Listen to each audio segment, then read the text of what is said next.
কোলাঘাটে আসতে গিয়ে আমাদের রাস্তাতে ভীষণ কনজেকশন ছিল, ট্রাফিক ছিল, দেখতেই পেলেন।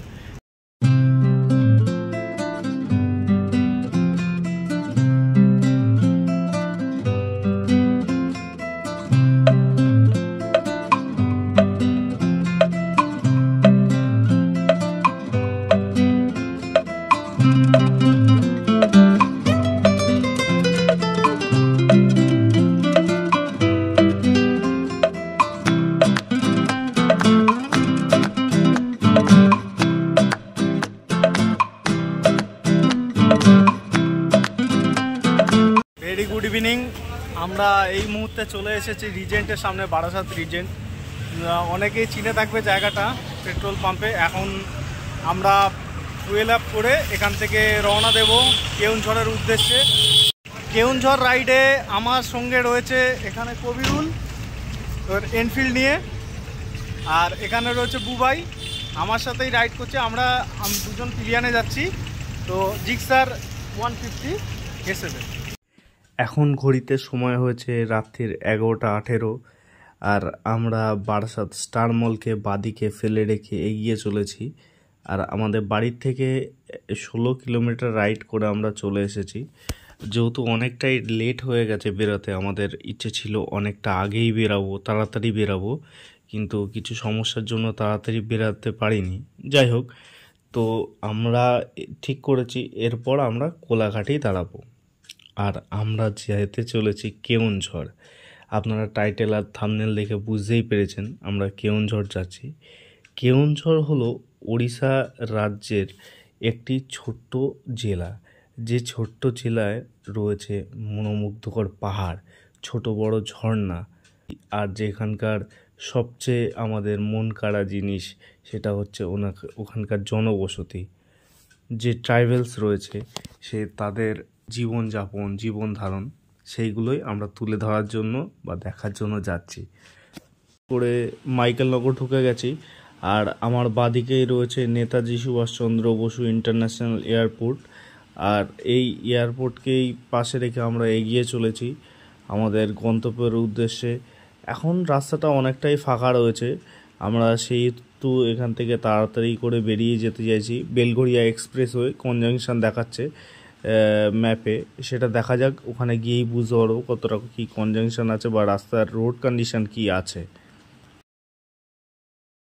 এত সুন্দর লাগছে রাত্রের এই মায়াবী পরিবেশটা, আমাদের এই এক্সাইটমেন্টকে আরও যেন 4 গুণ বাড়িয়ে দিচ্ছে এই রাস্তায়, এই অ্যাটমসফিয়ারটা। ভীষণ ট্রাফিক রয়েছে রাস্তাতে, রাস্তার দুই পাশ ধরেই একদম সারি সারি গাড়ি দাঁড়িয়ে পড়েছে, একদম রাস্তায় যাওয়ার জায়গা নেই। তো শুনলাম রাস্তাতে সামনে কাজ চলছে। এই বেলঘরিয়া এক্সপ্রেসওয়েতে আপনারা যখনই আসবেন একটু সময় নিয়ে আসবেন। রাস্তাতে আমরা মোটামুটি এখান থেকে 800 মিটার চলে এসেছি, তারপরেও দেখছি জ্যাম সরছে না, আর গাড়িগুলো একদমই এগাচ্ছে না। তো আমরা আগে গিয়ে দেখতে থাকি কি হচ্ছে, কি সমস্যা, তার জন্য এতটাও এগাচ্ছে না গাড়িগুলো। এই রকম সিচুয়েশনে সবসময় আপনার পেশেন্সের টেস্ট নেওয়া হয় হিসাব মতো, কারণ আপনার বেশি ওভারটেক করতে গেলে কোন গাড়ির কী মুভমেন্ট সেগুলোকে ফলো করতে হবে। তারপর লুকিং গ্লাসে আপনাকে দেখতে হবে কোন গাড়িটা কিভাবে মুভমেন্ট করছে, তো তার ওপর আপনাকে রাইড করতে হবে। এই সমস্ত জিনিস মাথায় রেখেই এগাতে হবে, বিশেষ করে এই সমস্ত জায়গাতে। এখানে যেমন মাথায় রাখতে হবে আমার কি করে তাড়াতাড়ি বেরোবো, এবং তার সাথে মাথায় রাখতে হবে যে আরও 5টা মানুষও যেন কী করে বেরাতে পারে সেই ব্যবস্থাটাও করে দেয়া। আমরা এখন চলেছি বিদ্যাসাগর সেতুর ওপর দিয়ে, মানে দক্ষিণেশ্বর মায়ের মন্দির, কালী মন্দিরকে আমরা ডান দিকে পিছনে ফেলে রেখে এগিয়ে চলেছি এখন। আর আমার ঠিক নিচেই রয়েছে, বয়ে চলেছে হুগলি রিভার, হুগলি নদী। কত সুন্দর লাগছে, শান্ত স্বভাবে এখন বয়ে চলেছে হুগলি নদী। তার উপর দিয়ে আমরা দুটো বাইক নিয়ে ছুটে চলেছি আমাদের গন্তব্যের উদ্দেশ্যে। কতদিন পরে আমরা NH-16 দিয়ে বাইক চালিয়ে যাচ্ছি। সেই 2023-এ ঘাটশিলা যাওয়ার সময় শেষবার এই রাস্তাতে নিয়েছিলাম, আবার এই 2025-এ আমরা যাচ্ছি NH-16 রাস্তা ধরে। এত সুন্দর লাগছে, এত সুন্দর ভিউ, এত সুন্দর মায়াবী লাগছে রাতের কলকাতা, কখনোই ভোলার না। রাত যত বাড়ছে আমাদের গন্তব্যে পৌঁছানোর জন্য এক্সাইটমেন্টও তত বাড়ছে। বেলঘড়িয়া ট্রাফিকের জন্য আমরা এমনিতেই 30 মিনিট পিছিয়ে গেছি। আমাদের সকালবেলা মোটামুটি 8টার দিকে আমরা ঢুকে যেতাম কেওনঝড়, সেটা হয়তো আরও পিছিয়ে যাবে, দেখা যাক কটার সময় ঢোকা যায়। এখন সময় হয়েছে 1:30 আর আমরা এসে পৌঁছিয়েছি কোলাঘাট, দেখতেই পাচ্ছেন। তো কোলাঘাটে আসতে গিয়ে আমাদের রাস্তাতে ভীষণ কনজেকশন ছিল, ট্রাফিক ছিল, দেখতেই পেলেন। তো আমরা সেই জন্য অনেকটা লেট হয়ে গেছে এখানে পৌঁছাতে। রাস্তাতে এতটা ট্রাফিক ছিল যে আমাদের পৌঁছাতে অনেকটা লেট হয়ে গেছে। আমরা চেষ্টা করেছিলাম আগে আসার, আমাদের এতটা ট্রাফিক না হলে মেবি আমরা আরও আধ ঘন্টা থেকে 40 মিনিট আগে আসতে পারতাম। তো এখানে আমরা এসে আর কিছুই ভালো লাগছিল না, অনেকটা যেহেতু লেট হয়ে গেছে আমাদের পৌঁছাতেও হবে। তো আমরা এখান থেকে আর 10 থেকে 15 মিনিট পরে এখান থেকে বেরিয়ে যাব। চা খেলাম, রিফ্রেশমেন্ট নিলাম। ওখানে দেখছেন তন্ময় আর কবিরুল রয়েছে, ওরা মজা করছে, আনন্দ করছে। তো আমরা আর কিছুক্ষণের মধ্যে এখান থেকে আমরা চলে এলাম। এখন আমরা সোনার বাংলা রেস্টুরেন্টে আছি, একটু খাওয়া দাওয়া করলাম, চাটা খেলাম। ওগুলো একটু খিদে লেগেছে বলছি, বিস্কুট খেলো। তারপরে আমরা যাবো এখান থেকে খড়গপুর। এখান থেকে খড়গপুরের ডিস্টেন্স হচ্ছে 63 কিলোমিটার। আর আমরা ঠিক করেছি লোধাশুলি ফরেস্টে গিয়েই আমরা ওখানে ডিনারটা করব। আমি করে এসেছিলাম ডিনারটা, তবুও একটু খিদে লেগে গেছে, কিছু খেলে ভালো হয়। তো সেই জন্য আমরা ঠিক করলাম যে লোধাশুলিতে গিয়ে রাতের ডিনারটা আমরা ওখান থেকে সারবো। এই লোধাশুলি ফরেস্ট ভোরবেলাতে দারুণ সুন্দর লাগে। আমরা এখন চলে এসেছি লোধাশুলি ফরেস্ট। আমার পিছনে বুঝতে পারছেন ক্যামেরাতে অতটা ভালোভাবে আসছে না। এখানে তন্ময় আর কবির বসে গেছে। আমরা এখন 3টে বাজে, 3টের সময় এখন ডিনার করব। ডিনারে অর্ডার করা হয়েছে রুটি আর তরকা। অ্যাম্বিয়েন্সটা খুব সুন্দর, আমার খুব ভালো লেগেছে এখানকার। দেখতেই পাচ্ছেন এখানে অনেকগুলো গাড়ি রয়েছে, এখানে অনেক লোকই আসে, দেখে বুঝতে পারছেন। কেমন ছিল খাবার? খুব সুন্দর, খুব সুন্দর সুন্দর, একবার টেস্ট করে দিচ্ছি। এটা নাম হচ্ছে মামা হোটেল অ্যান্ড রেস্টুরেন্ট। এটা জাস্ট লোধাশুলি ঢোকার মোটামুটি 2 কিলোমিটারের মধ্যেই আর রয়েছে, লোধাশুলি ফরেস্টের মধ্যেই। ভালো, অ্যাম্বিয়েন্সটাও ভালো আর খাবার গুড। এরই মধ্যে আমরা ওড়িশা এন্টার করে গেছি।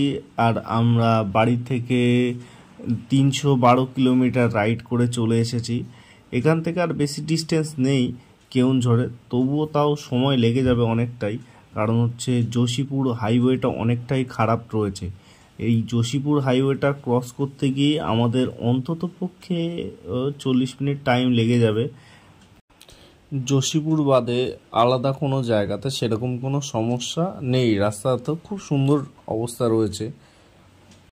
ওই যে দূরে দেখা যাচ্ছে আজকের প্রথম পাহাড়, কি সুন্দর লাগছে, ভোরের আলো ফুটছে, তার সাথে সাথে এত সুন্দর ভিউ, এত সুন্দর লাগছে, এটা বলে বোঝানো যাবে না সুন্দর।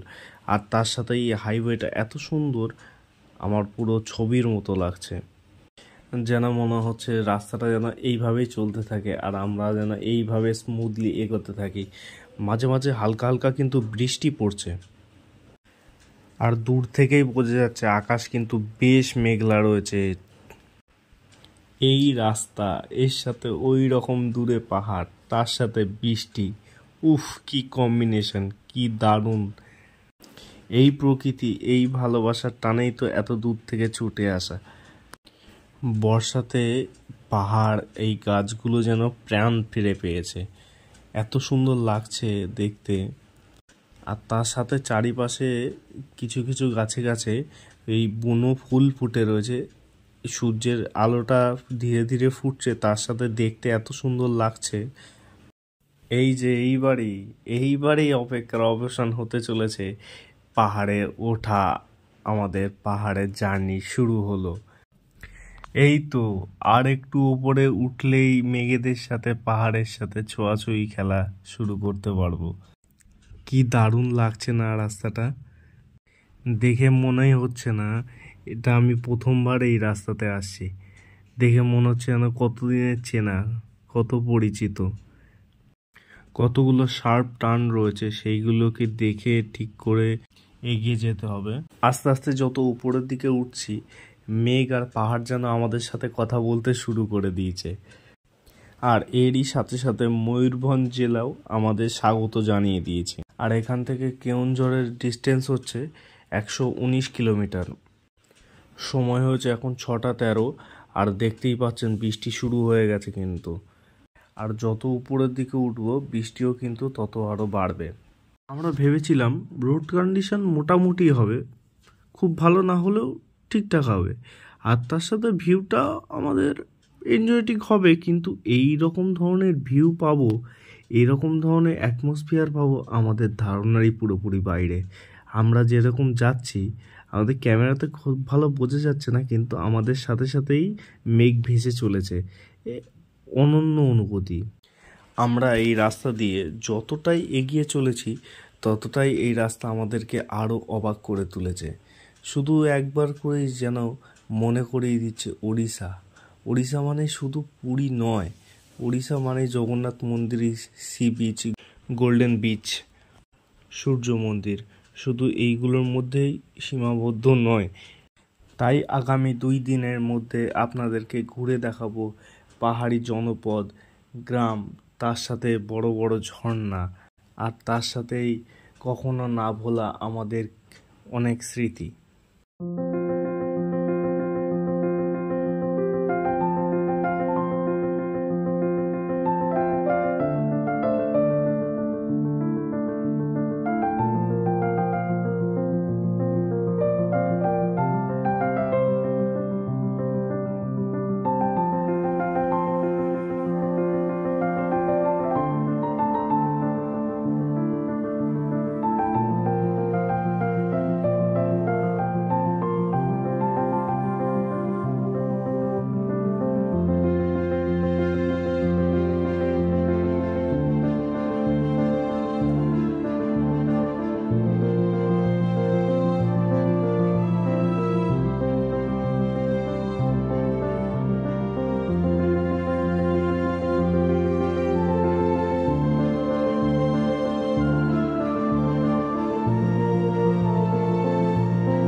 কি কেমন লাগলো দেখতে?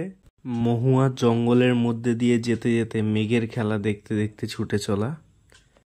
আমরা তো ভীষণ এনজয় করতে করতে এগিয়ে চলেছি। মাঝখানে বৃষ্টি আসছে, আবার বৃষ্টি বন্ধ হয়ে যাচ্ছে, আর এই সঙ্গে সঙ্গে পাহাড়ের ভিউ। অসাধারণ অসাধারণ এই জার্নি। আমাদের সব সারা রাত্রের কষ্টকে ভুলিয়ে দিয়ে একবারে আমরা ছুটিয়ে চলেছি আমাদের গন্তব্যের উদ্দেশ্যে। আর এখান থেকে নিয়ার অ্যাবাউট 75 কিলোমিটার বাকি রয়েছে কেওনঝড় সিটি ঢুকতে। আমি শুধু এইটুকুই বলবো, আপনারা এই রাস্তা দিয়ে একবার আসুন, বর্ষাকালেই আসুন। এর যে এতটা ভালো লাগবে আপনাদেরকে আমি বলে বোঝাতে পারবো না। যোশীপুর হাইওয়েটা কিন্তু প্রচণ্ড খারাপ ছিল। আমার এই যোশীপুর হাইওয়ের মেন যে সিচুয়েশনটা আমি আমার রিলসে কিন্তু যোশীপুর হাইওয়ের কারেন্ট সিচুয়েশন আমি আমার শর্টসে আপলোড করে দেবো, আপনারা ওখান থেকে চেক ইন করে নিতে পারবেন। রাস্তাটা কিন্তু ভীষণ খারাপ রয়েছে। আপনারা যখন আসবেন অবশ্যই প্রিপেয়ার হয়ে আসবেন, আর নিজের ওপর কনফিডেন্স থাকলে তবেই আসবেন, না হলে কিন্তু সমস্যা হয়ে যাবে। খুব বেশি খারাপ জায়গা খারাপ রয়েছে, তাও আমার মনে হয় না খুব বেশি সমস্যা হতে পারে। আমরা ঠিক করে নিয়েছি আজকে এখান থেকে রুমে যাব না, মানে কেওনঝড় সিটিতে আমাদের রুম নেওয়া রয়েছে, সেখানে আমরা ঢুকবো না। আমাদের দুটো ওয়াটারফলস আজকে করব, যেটার মধ্যে রয়েছে হান্ডিভাঙা ওয়াটারফল আর একটা রয়েছে খণ্ডধারা ওয়াটারফল। এই দুটো দেখে আমরা সন্ধেবেলাতে আমাদের রুমে চলে যাব।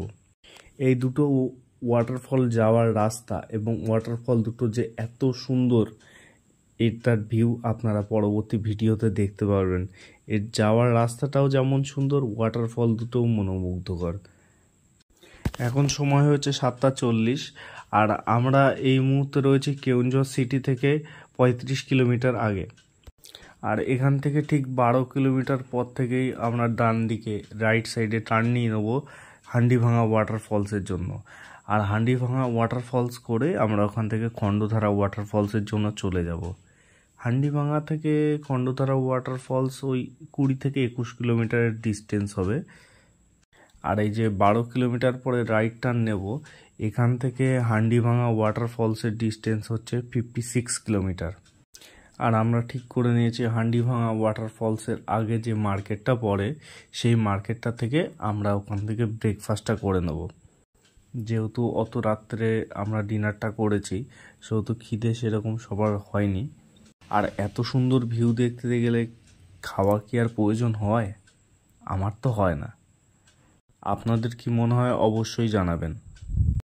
রাস্তাটা ফিল করুন, রাস্তাটা ফিল করুন কেমনভাবে টার্নিং করে যেতে হচ্ছে, কত সুন্দর। তার ওই পাশেই পাহাড়, আর মাথার ওপরে কালো মেঘের ঘন ঘটা। উফ, কি কম্বিনেশন, কি ভিউ! আমরা শুধুই বাকরুদ্ধ হয়ে যাচ্ছি। যতবার দেখছি ততই অবাক হচ্ছি, তত ভালো লাগছে, তত আরও ছুটে যাওয়ার জন্য মন আরও আকুল বিকুলি করছে। যদি আকাশটা আরও পরিষ্কার থাকতো কত ভালো লাগতো, তাহলে এই ভিউটা কত সুন্দর লাগতো। শুধু ভিউটা ফিল করতে থাকুন আর আমার সাথে সাথে দেখতে থাকুন কত সুন্দর লাগছে। এর পরবর্তী সময় যে স্পটগুলো আমরা ভিজিট করব আমার এই চ্যানেলের মাধ্যমে আপনারাও দেখতে থাকুন, সঙ্গে থাকুন। আর এর পরের ভিডিও থেকে সম্পূর্ণ ইনফরমেশান থাকবে। আপনারা মেন সিটি পর্যন্ত চলে আসলেন, কেওনঝড়ের আগে পর্যন্ত। এরপরে ভিতরের রাস্তাটা কিভাবে কভার করতে হবে, কিভাবে যেতে হবে, সম্পূর্ণ গাইডেন্সটা আমি দিয়ে দেবো। আর এছাড়াও কি কি ভিউ পয়েন্ট, কোন কোন জায়গায় যেতে পারবেন, কত ডিস্টেন্স হবে, সমস্ত কিছু ডিটেলস আমি দিয়ে দেবো।